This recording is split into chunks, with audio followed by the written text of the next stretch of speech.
Briarwood Lane was everything the Johnson family had dreamed of when they decided to move into the Briarwood Heights Homeowners Association. The houses were large and elegant, the lawns manicured to perfection, and the neighbors polite and quiet.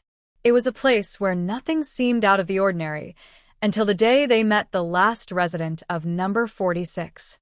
Mark and Laura Johnson, along with their 7-year-old son Ethan, arrived on a crisp autumn morning.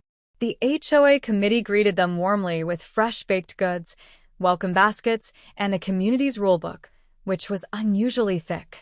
"Just make sure to keep your porch light on every night," warned Mrs. Granger, the head of the HOA, her smile never reaching her eyes. "It keeps away unwanted things." Mark chuckled nervously. "Like what?" "Thieves." But Mrs. Granger didn't answer. She simply patted Ethan's head and walked away. That evening, as the family unpacked boxes, Ethan stood at the living room window, staring across the street.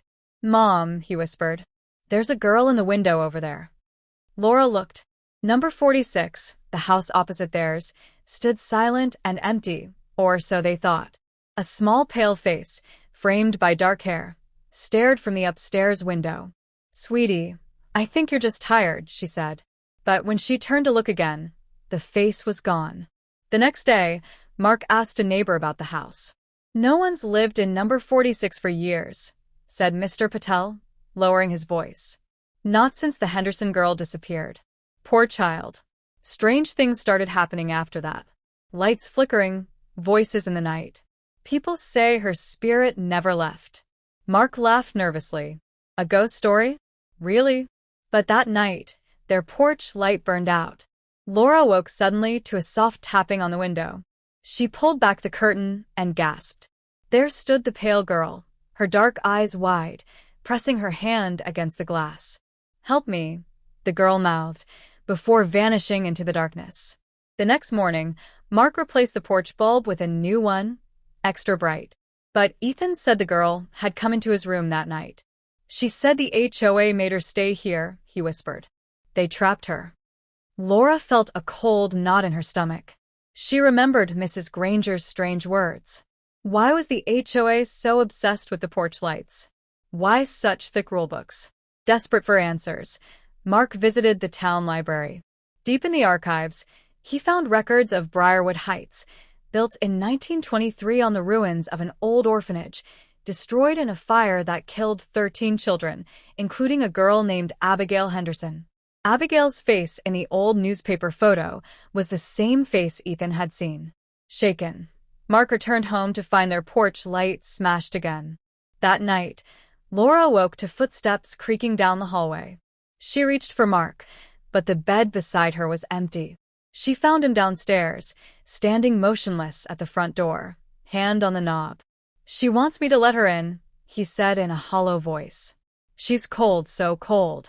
With all her strength, Laura pulled him away, slamming the door shut. But outside, faint whispers rose. "Let me in, let me in." The Johnsons couldn't sleep. Every window rattled. Every shadow stretched longer than it should. And across the street, the door to number 46 stood wide open. The next day, Mark demanded answers. He stormed to Mrs. Granger's house. "What's going on with number 46? Why didn't you tell us the truth?" Mrs. Granger sipped her tea calmly. "Because it's not our secret to tell. It's the price we pay to keep Briarwood Heights safe." Mark stared, shocked. "What price?" "Abigail Henderson," she said softly. "When the orphanage burned, her spirit remained angry, lost. Briarwood's founders made a pact with her. She could stay, but she must never cross a threshold. As long as every house keeps its porch light lit, she cannot enter. If someone forgets, she chooses someone new to stay with her forever in number 46. Mark felt sick. "So you knew? You all knew, and you let us move in." Mrs. Granger's smile thinned. "It was your turn. Every new family must learn or be lost." Mark stormed out. That night, he bought the brightest industrial floodlight he could find, bolting it to the porch. But the light flickered strangely, struggling to stay on. Ethan began to change. He spoke less. He stared at the floor, whispering softly to himself. "What's wrong, sweetheart?" Laura asked gently. "She says she's lonely," Ethan murmured. "She says if I come play with her, she'll let you go." Laura hugged him tightly, terrified. Abigail was inside their house, inside their son. Then Mark smelled smoke. The light on the porch exploded in a shower of sparks. Darkness flooded the house. And from the hallway came the soft sound of a child's laughter. Suddenly, the front door burst open. Abigail stood there, no longer sad or cold. Her face was hollow-eyed, twisted in fury. "You broke the promise," she shrieked. Mark grabbed Ethan and ran upstairs. Laura slammed the door behind them, but Abigail was already inside. "There's only one way to end this," Laura gasped. "We have to end the pact." "But how?" Mark remembered the newspaper story. Abigail died in the orphanage fire because she was locked in a room by the cruel headmistress. "What if we release her?" he whispered. "Free her soul." They ran to the attic, where the house's oldest parts remained.